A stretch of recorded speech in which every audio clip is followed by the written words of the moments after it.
The open hearing and camp sitting of the National Human Rights Commission held in Shillong took up the matter of illegal coal mining in Meghalaya. The commission raised the query when illegal mining is going on, it is not a small operation which can escape the eye of state authorities. So what is the reason that illegal mining is allowed to go on like this? The member of NHRC said. The state government present in the hearing contended that it involves a number of departments and therefore some lapses could have been committed. The commission raised the issue that if that mining is lawful, the auction will be done and the revenue will come to the state. The NHRC also took up 2 cases pertaining to deaths of laborers in illegal mines in the state. According to the member of commission M.M. Kumar, the Meghalaya government officials informed the NHRC that compensation of Rs 5 lakh each were paid to the victims who were identified. At the hearing, the NHRC informed that NGOs took up the matter of right to food, especially Aadhaar seeding with ration card. According to the NGOs, this is not productive due to various factors like no internet connection.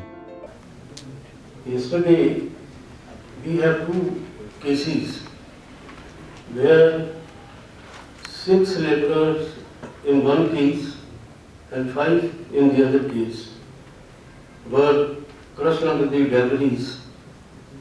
In one case, it was coal mines because of flood in the coal mines, 5 laborers were buried. In the other case, under the debris, 6 laborers were buried. State has also disbursed the compensation at the rate of 5 lakhs to each one of the laborers. Some unidentified person were also there, therefore their amount is available, but the moment they are identified that the amount will be disbursed. But during the meeting of the Chief Secretary in the afternoon, as well as during the hearing of cases, the Commission has raised the query that when illegal mining takes place, it is not a small operation which can escape the eye of state authorities. So what is the reason that illegal mining is allowed to go on like this?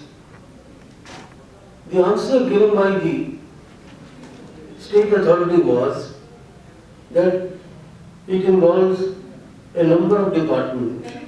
Therefore, some lapse is committed.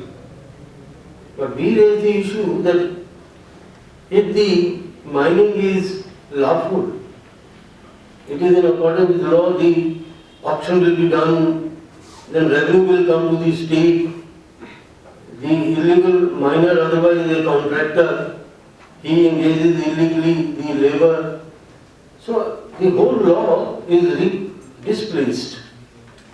I think the authorities were convinced that even if it is a multi-departmental task, then some mechanism could be evolved to put a check on illegal mining and to avoid, because once it is a licensed mining, then all protective measures to protect the labor, to do mining only in a safe manner could be ensured.